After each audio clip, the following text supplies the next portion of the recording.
Hi everybody, this is the Baseball Head, the amazing, spectacular, terrific, the great one, the People's Champion. Your host, and welcome back to the Baseball Head 2, and hopefully you like this video. And smash that subscribe button. So as you know, the Red Sox traded their best player to the Giants on Sunday night, and one of the biggest moves we've seen in season in a long time. This is like one of the biggest trades we've seen during the season since Juan Soto got traded to the Padres, but this happened on June 15th, which was traditionally the trade deadline, and they made the trade on June 15th. It tells you how bad the situation was in Boston, that they wanted to move this guy. They were having all kinds of problems with him.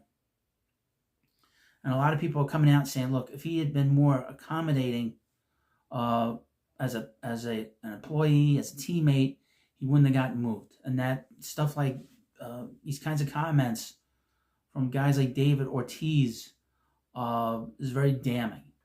Now, the Red Sox have an issue now. They have a hole in their lineup, but they do have a lot of money in the coffers now that they can probably spread the money out over the next few years to really improve this team. This team even though they played well, they swept the Yankees this past weekend, they have a lot of problems. It's just not good enough for this division. And let me read you from Yahoo Sports. How will Boston replace Devers' offensive lineup, and how will they reallocate all that money? Congratulations, Red Sox. You won't have to pay Rafael Devers a bunch of money when he probably isn't very good anymore. I wouldn't go that far. He was hitting really well. His last at bat, a home run. You have successfully rid yourself of the unpleasant burden that is paying a player when he is well past his prime. He's 27 years old. This is stupid. More pertinently, you have shipped away a player whose inflexibility about his position proved too problematic to keep in the clubhouse. His unwillingness to pick up a glove to help the team in its time of need had pushed your relationship beyond repair, and now he's gone. You did it. Here's the thing. They signed Alex Bregman late in the offseason, put him at third. And everybody said that this is going to be a problem for Devers. So when he got to spring training, they said, well, okay, we're going to have you play. You're going to have to be the DH. Then they lost Cassis to that bad injury to his leg.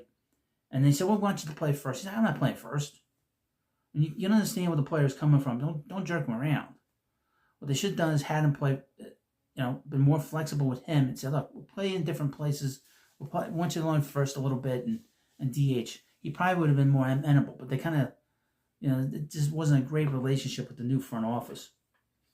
A franchise famously known for going 8+ decades without a World Series, Red Sox have had quite the surplus of success in the 21st century. Boston has won more World Series titles in the past 25 years than any other franchise, not to mention the gaudy collection of championships amassed by the city's other sports. Who cares about that? But now, after a maddening, uneven first 73 games and an industry-rallying trade that exported the team's best hitter to the other league on the other side of the country, the Red Sox are staring down the possibility of missing the postseason for a fourth consecutive year, something this franchise hasn't done since 91 to 94. Or maybe not. Following an emphatic and invigorating series sweep of the Yankees, the Red Sox are above 500 for the first time since May 24th, and have won 5 in a row for just the second time this season. Maybe the unpopular and bold decision to trade the face of the franchise and a world-class bat is the first in a series of moves that will better position this team for short and long-term success. Or maybe the AL is wide open enough that the Red Sox roster is currently constructed is good enough to snag a playoff spot. Exactly how the Red Sox proceed from here is uncertain. What's clear is that some big picture questions need to be answered sooner rather than later. How do you replace one of the league's best hitters? It'll be plenty difficult to replace his bat, and the Red Sox had dealt him amidst one of its more standard seasons, ones that saw his offense stats rank among 20 or so best in baseball. But Devers has seemingly gone up a level this season. Since his bizarre 0-19 slump with 15 strikeouts to start the year, he has hit .292 with 15 home runs in 68 games. Well, there you go. He's still going to. He's ridiculous. Not past his prime at all.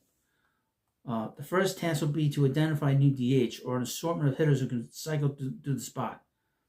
Having a rotation of sorts at DH is uncommon. It's hardly uncommon, as it grants a manager the flexibility. That's what they'll do. As my one thing you can say is they have a good manager. So that's the one thing they have some stability with. Alongside Alex Bregman, Devers formed one of the most dangerous 2-3 duos in the league. Now Devers is gone and Bregman is still on the injured list, nursing a quad strain, leaving an enormous hole in the lineup. Jaron Duran has been solid as the leadoff man, but notably worse than during his breakout campaign a year ago. Abraham Toro and Rami Gonzalez have performed admirably at first base in place of the injured Tristan Casas. Rookie catcher Carlos Narvaez has been a revelation, but it's hard to believe having him back cleanup was ever plan A. Veteran Trevor Story has shown modest signs of life recently after a wretched start to the season, but he's hardly the impact back he used to be. No. Another fascinating character who could reemerge is Masataka Yoshida. Who knows what's going to happen with him? More broadly, the spotlight now burns even brighter on Boston's heralded trio of top prospects: Rowan Anthony, Marcel Mayer, and Christian Campbell. Campbell raked in April before going ice cold in May, but has slowly started to rediscover his stride at the plate, albeit while still struggling mightily at second base. Myers and Anthony's careers are still in their infancy, which with market less data than now. This is the thing. There's going to be a lot of pressure on these guys. A lot of pressure. Jordan Hicks is the most accomplished of the bunch. He's one of the guys they got back. A 28-year-old flamethrower in his 8th Major League season. The Red Sox reportedly had interest in Hicks before the Giants signed him as a free agent 2 off seasons ago and made the decision to transition him to the rotation. That transition flatly failed, and now Hicks has a 6.47 ERA in the second year of a 4-year, $44 million contract. The remainder of which, but he's been a good pitcher, so he's solid. Kyle Harrison, a 23-year-old left-hander, with just 182 and a third, 2/3 major league innings to his name, is a bigger upside play for Boston, as he's not far removed from being one of the top pitching prospects in baseball. He's going to be good. I mean, that's the one thing. That's a good move to get him. Outfielder James Tibbs, the third, was CBS's 11th ranked prospect for the 24 MLB draft and was ultimately selected 13th overall by San Francisco.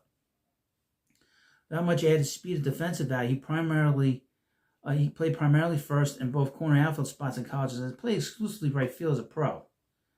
The lefty hitting Tibbs' calling card is his bat, which produced an epic stat line of 1264 OPS as a junior at Florida State. He's going to be a good player. Jose Bell's the third pitcher heading to Boston in the Devers trade. The right hand has been exceptionally effective early in the Arizona Complex League season, striking out 28 and 18 innings, only walking 3. And he's been out of the bullpen. At just 20 years old and yet to throw a pitch at a full season affiliate, he is likely years away from contributing in the majors. He's off to a promising start to his career, but he isn't considered an elite prospect at this stage. This is going to be a very interesting scenario to watch with the Red Sox, because the Red Sox obviously have been very successful the last 20 years, and they have big expectations up there. Now, the rumor is from MLB Scoops, a couple of things, interestingly enough, that Craig Breslow, the general manager up there, is in trouble. I don't think they like the way he handled this situation. Also, the New York Mets were extremely interested in him. This is Rafael Devers before he got dealt to the Giants, but that the Red Sox did not want to have to deal with the Mets, David Stearns and with Steve Cohen. They want no part of it for whatever reason. I don't know the reasoning, but that's what I had heard. But this will be very intriguing and interesting to watch what's going on here in Boston. Well, you let me know what you think about this video, and I'll keep you up to date because the Giants will be playing this week, and of course they'll be playing the Red Sox on Friday. So thanks for watching, and I'll see you later.